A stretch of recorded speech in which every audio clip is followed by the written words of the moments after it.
Darren Gleeman, welcome to Succession Stories. This is going to be a really interesting episode for people who are interested in learning more about vehicles to succeed, have a succession of their company through what's called an ESOP.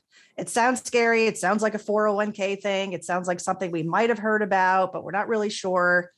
And I think you are the perfect person to come in and talk about the business side, the big why of why an ESOP, management buyout, is a great succession plan. So welcome. Thank you, Laurie. Absolutely. An ESOP is just another way to sell your company. It's another exit, and it's an exit with phenomenal tax incentives and tax subsidies. So I believe it's the best way to go. Let's start with you. What's your background? What's your story? My background is I had a company back in, I started in 2000. I came up with a pattern in the stock market with two of my co-workers, and this was back actually in, 99 or 2000. We were able to trade this stock pattern, like a real honest to goodness pattern, not like, oh, the Fibonacci sequence drops to 70%. No, this is actually a real pattern. We were able to trade it. We were able to trade 5-6 stocks at a time. And I had the idea, what if we can go and trade all 7,000 symbols on the stock exchange at once? And of course, it's a great idea. Went to the boss and was like, great idea, but way too risky to be in the marketplace like that. Okay, so we left the firm, went to a much smaller company and presented to them, and they said, yeah, we'll allow you to do it, but we won't allow you, we won't give you any money, which turned out to be a blessing in disguise, because we had to then use our own money for it, which turned out to be a good idea. We launched it back in, I think finally right after 9/11, about November of 2001. We launched our first program, meaning the computer just ran the entire operation. And after some, maybe like 2 or 3 weeks, debugged, it worked extremely well. And what we found from that is we had an enormous amount of additional data, which we never would have been able to get without computerizing. And then from that additional data, we were able to find a huge amount, a lot more patterns. And that began the beginning of the company. And so we grew. And by 2018, we were doing over 0.5% of the entire US market every single day, which is wow. It's a significant amount. It's billions and billions of shares of stock. And it's a tremendous amount of stress. We were able to exit in 2018. And at that point, I was going to go into private equity, but I didn't really see a huge advantage in private equity for me. But I also had known about ESOPs. And that's when I got involved in that space. And the reason why is that the ESOPs to me was just such a huge advantage over any other structure. And you're doing really good for the employees of the company, because they become employee owners. And for the owners that want to sell to them, it turns out they actually are going to make more money by selling to their employees than by selling to private equity. So it was a win-win scenario, and that's how I got involved in it. Went around the country. Is that when you started MBO Ventures around 2018? And so I started MBO Ventures around 2019. 2018 was more of a relaxing time, and still getting well-deserved. And still getting out of my company. I still was there up until 2019, while I was still looking at different ventures. And I got involved in 2019 with MBO Ventures. And so MBO is my company. And what we are the independent merchant bank for a company called CSG Partners. CSG Partners is the nation's largest ESOP investment bank. And so I go out there and I try to find opportunities for CSG. And some of the opportunities, it'd be great where I can go out and put my own money up to do an ESOP. Or in a lot of cases, it's just companies want to do it themselves, and we help structure them, or CSG structures the ESOP for them. Gotcha. So you're clearly a numbers guy. You've been in this game, if I can call it that, a long time, and you've seen how companies can benefit because of an ESOP, which was why I invited you onto the show. I think from the business side, it's super interesting to learn about how companies are benefiting from those. So if you would, let's just talk about who are some of the largest ESOPs that people might know of. They might be surprised to know who some companies are. Well, the largest ESOP, I think, is Publix, which is a supermarket down in the southern states. And that is the largest one. It's a phenomenal ESOP. They've been doing it for quite a while. Another pretty large ESOP in the northern states in the supermarket world is a company called Wawa. So anybody that's been to school in Philadelphia, they know Wawa. And that also is that's a minority owned ESOP. That's also a great company. So lots of different companies are ESOPs, different industries, and we'll talk about more about that. But we see construction, engineering, architecture. So it's not an uncommon thing. It's more common than we think. And it's probably because of the benefits, right? Yeah, it's extremely common. There's about 7,000 ESOPs.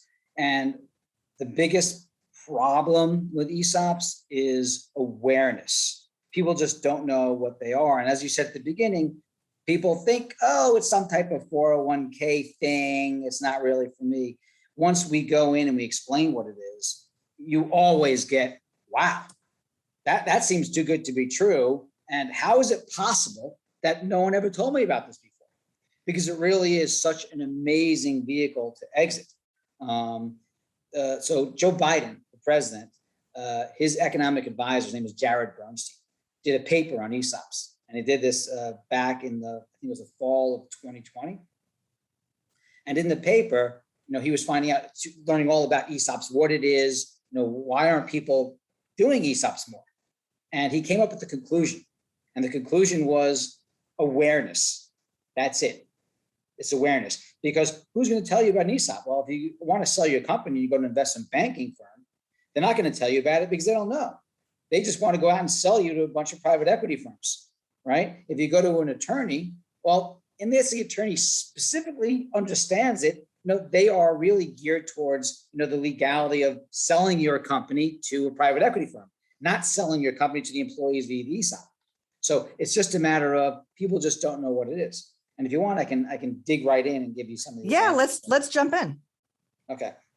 So as I said before, it's just a way to sell your company. Let's just go through the numbers, and these are going to be simple numbers, so your listeners will be able to understand it. Let's just take a simple manufacturing firm, and we'll take it from California because I'm dealing with something right there. So let's say the company earns about $20 million a year, and the valuation of that firm is $100 million. So 20 million times 5 equals $100 million, and that's going to be the valuation for this example. Well, if you go out and sell this company to private equity, right? You're going to sell it for $100 million, and then you got to pay your capital gains tax. Right now, forgetting about any brand new laws coming into effect, you're going to have to pay in California, the capital gains tax is about 35%. So that means you got to pay $35 million in capital gains tax. So you come home with $65 million. That's great. You got to pay $35 million. Well, if you sell your company to your employees via the ESOP, well, there is no capital gains tax. That's deferred. That's an incentive that the government gives you.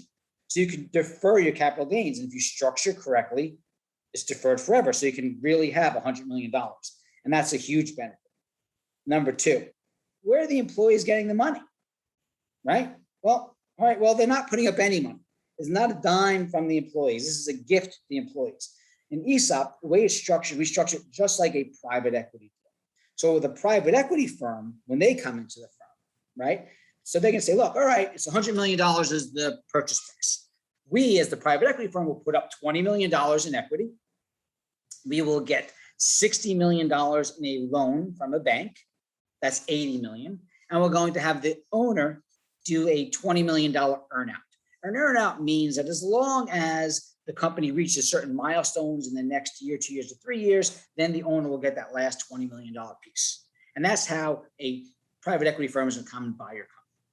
With an ESOP, very, very similar, except instead of having a third-party buyer come in and lever up your company, we're going to have the company do the same exact thing as the private equity, but the company's going to do it. So you don't need a third party. So what's going to happen here is the company goes out and gets a $60 million loan, just like the private equity, right? And they get a $60 million loan.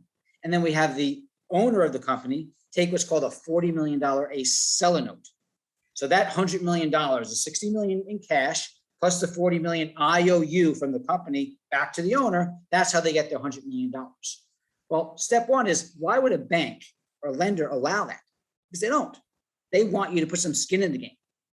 Well, in the instance of an ESOP, right, the skin in the game is that the government subsidizes that entire debt. Now, how do they subsidize it? They subsidize it by allowing you to deduct, the company can deduct the entire amount of the business. So in this example, the $100 million, so the company can take a $100 million deduction in addition to deducting the interest, right? So if anyone's in business, you take a loan, just any regular person, when you take a loan, you can't deduct the actual principal of the loan, right? That just doesn't exist except with ESOPs, right? And that's a humongous advantage, and the banks know that. And the seller note portion, remember we said $60 million that you're getting in cash, you can get that up front, not paying tax on that, and then that $40 million seller note. Well, and that seller note, right, the seller note should have an interest of about 13-14%, because the reason why it's that high is because it's what's called subordinate to the senior loan, that's $60 million from, let's say, a JP Morgan or some type of other bank, right? So if you're subordinate, that means you have more risk. So that's why the interest is much higher. But as an owner, you might not want to put 14% interest on the company of that $40 million loan. It's a lot.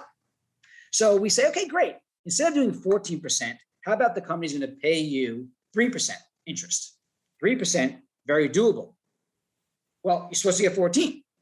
Well, in lieu of that additional 10, 11%, the owner is going to be able to buy back a piece of the company in the future at a predetermined price that's very, very low, almost 10 cents on the dollar.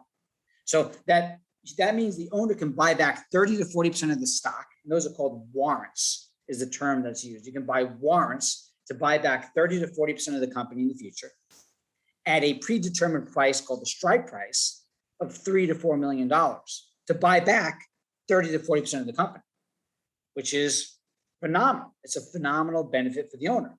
So in 20 years from now, they could still buy back, 50 years from now, they could still buy back 30% of the company, $3 million, which is a huge, huge incentive.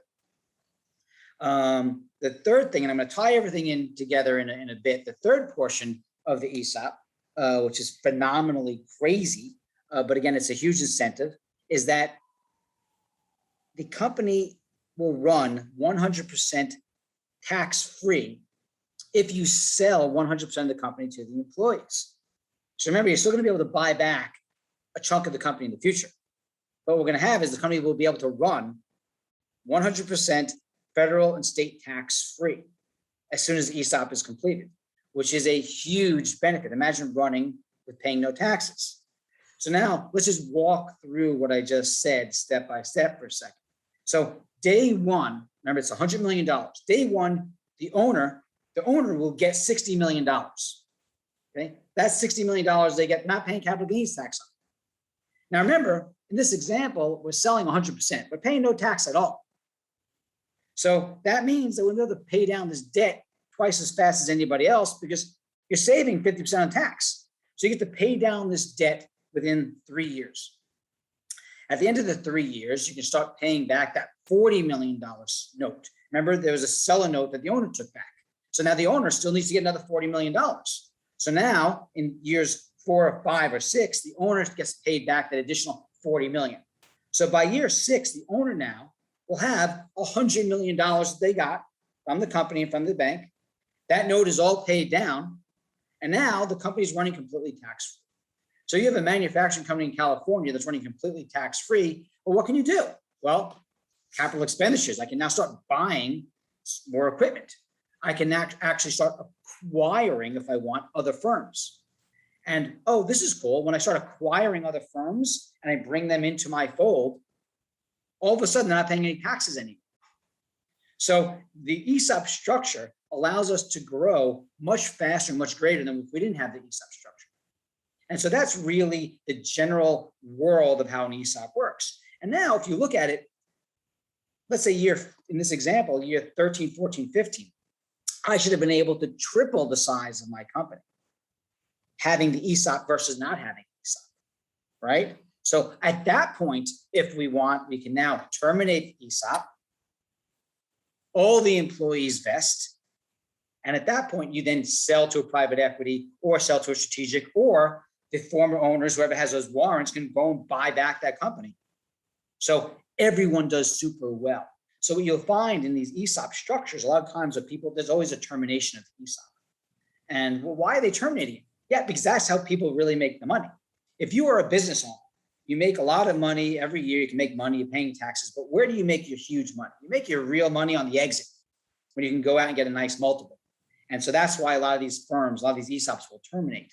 And that's a very large payday for the employees. And they can become millionaires. So they can, yeah, definitely become millionaires. And there's sort of more than two bites at the apple in that sense, because they're really creating an amazing wealth opportunity for the stakeholders of the business, that whether it was family members or whether these are now employee owners, that's huge. These are real dollars. These are big dollars. Oh, these are humongous real dollars. The average retirement plan or retirement savings for like these employees, I think the average is like $150,000, $160,000 per employee. It really is fairly huge. And there's no comparison in terms of family members. A lot of times you have a business, right? And so you want to get your business to your family member. That's a lot of businesses. They want their children to run the company.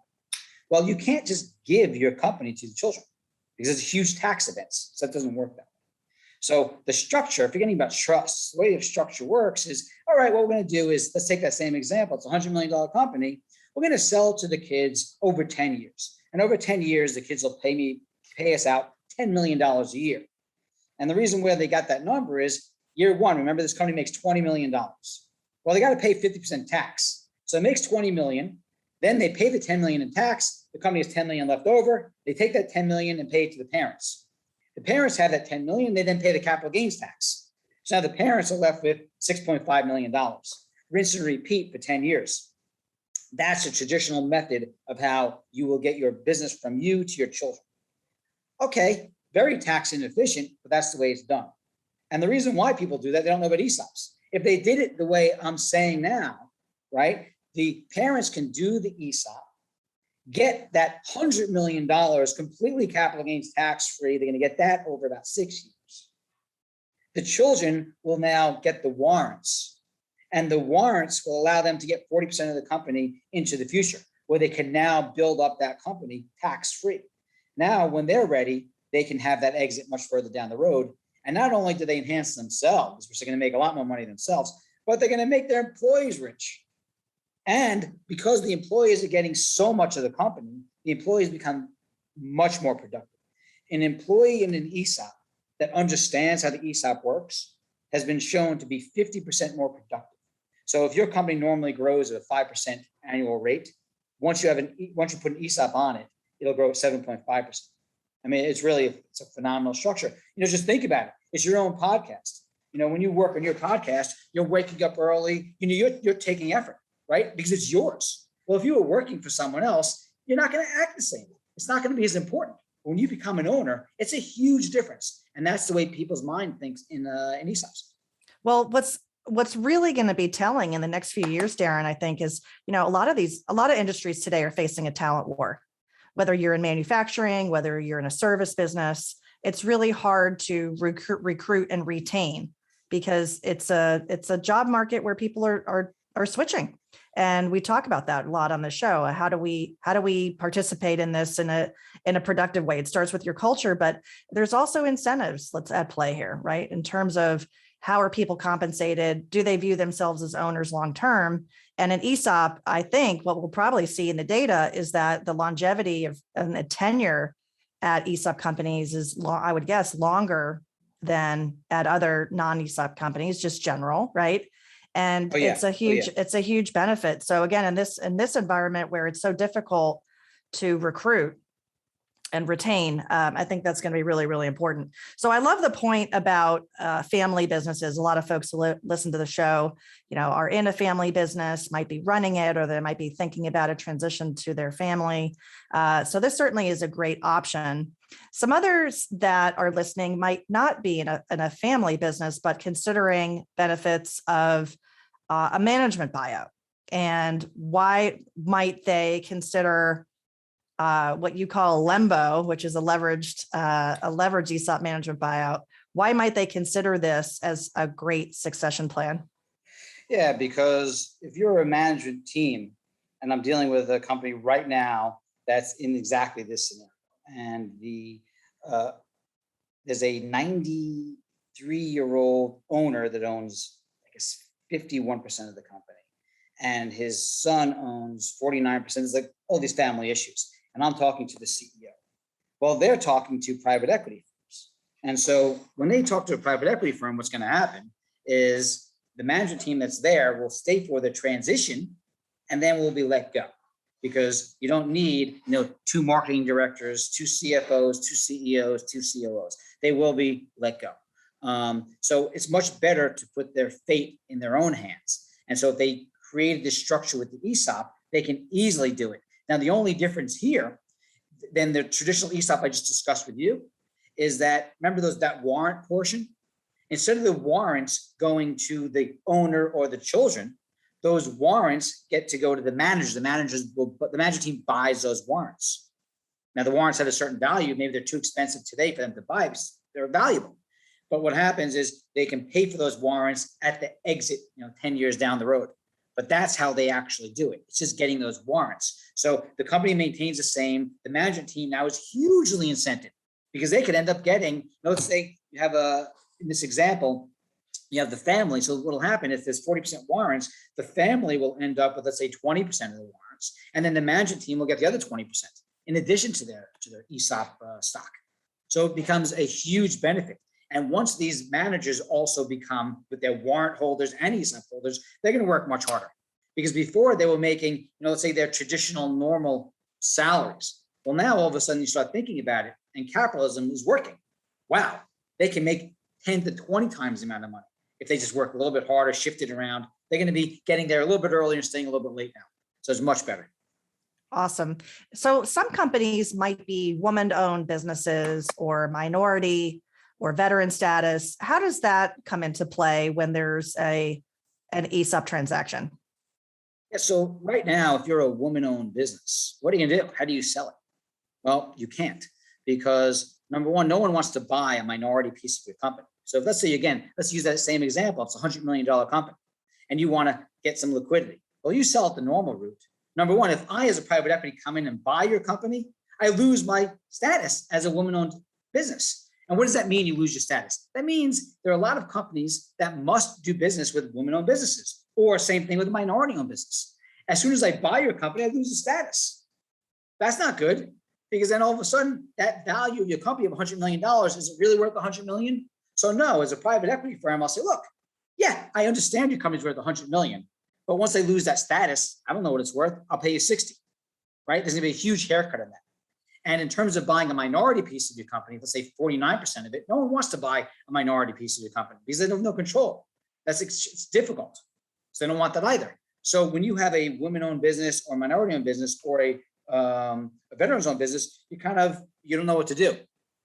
Well, with an ESOP, you can do it. It's much easier because with an ESOP, you can sell without a problem a minority share to your employees, and you can cash out at that value. So if it's $100 million, you can cash out for $49 million. Okay, and now who's going to be that owner? Well, the employees are going to be the other owner. It's going to be that owner, which is phenomenal, right? And you're actually going to be able to cash out. And when you cash out for that $49 million, you're not paying your capital gains tax, right? Because it got deferred. So it really becomes an awesome thing to do. Now, I spoke to who was it? The WBENC, which is the one that actually certifies women. Right. And for the minorities, it's another group that certifies. I spoke to the person that actually does the certification, and she assured me that yes, they will do it with ESOPs to do 100% ESOP. And the key there is if it's a minority owned business, we have to make sure that at least 51% of the people that are working in the firm are minorities. And we have to make sure that something called a trustee would be a minority. We have to make sure that the CEO of the companies would be a minority. And as long as you fit those three things, you can now sell 100% to the ESOP. So it can be done. You can maintain that. And you maintain it. And it's a phenomenal exit and it works. That's awesome. This has been a lightning round and you've shared a lot of numbers, but I know for me, I learned so much from you, Darren. You just do a fantastic job of articulating the benefits on the business side. But I think also as companies, think about ESOP from a long-term perspective, there's not only the tax benefits, but as you were saying earlier, the productivity benefits and the loyalty benefits and the other benefits with your team, right? The people side, the culture. It's a great way to maintain your culture moving forward. If you envision your company as a sustainable business, either through family owned or other means. And I think that's also another important part people care about is they do care about the money for sure, but then they also really care about their people. And it's a great way to, a great thing to explore. Oh yeah. For the people, there's the statistics. Again, just taking some number statistics, which is, this is going to be, it's crazy. So I said before, the median savings rate, right, for ESOP worker is about 170 grand versus for non-ESOP workers, it's 17 grand. But then when you start dialing it down for minority workers, it's kind of insane. So a Latino woman jumps from having no savings, right, to when she's in an ESOP to having over $140,000 in savings as part of an ESOP. For an African-American woman, she goes from no savings to having over $32,000 as part of an ESOP. And for an African-American man, it vaults from no savings to $180,000 if they're part of an ESOP. It really is phenomenal. In terms of productivity, ESOP employees they're much more engaged, absenteeism drops. And as I said before, productivity increases tremendously. It's phenomenal. It's phenomenal. So if people want to learn more about the ESOPs, they can certainly reach out to me and I'll connect them to you. As I mentioned in our intro, our firms are doing business together, Stony Hill Advisors and MBO Ventures. But if they want to reach out to you directly, Darren, what's a great way to find you? A great way is, text me at my phone number. You can call me too, but then I'll see unknown. So you can text at 646-734-2035 or call me. That's fine. And great is just to email me, and you can email me. You probably have it, somewhere in your podcast. It's dgleeman, DGLEEMAN at mboventures.com. MBO Management Buyout, mboventures.com. Awesome. So as I always ask my guests, if they have a favorite quote, Darren, what is yours? Oh, my favorite quote is from Winston Churchill. Which is exactly, it really is a phenomenal quote, which he says, success is not final, failure is not fatal. It is the courage to continue that counts, which anyone that has a business, anybody in life, just in general, that is the quote, because nothing lasts forever. Nothing is always great. Nothing is always horrible. It's persisting through it and just keep moving forward. And that is very true. I mean, everyone on this planet, right? I don't care if you're a king or we all go through, we're all humans. We all feel the same way. So it's really just pushing through. And so I really love that comment. And, sometimes I wake up in the morning and it's like, you wake up nervous, with a pit in your stomach. Other days you can wake up feeling great. And when you're feeling those days and you have that pit in the stomach, it's like, all right, let's battle it through. So, that quote is actually, it's pretty cool. Just not only in terms of business, but just in terms of life. I like it. That is a great quote. That's a great quote. Yeah. The courage to continue. Darren, thank you so much for joining me today on Succession Stories. And I really appreciate you coming on. Absolutely. Thank you.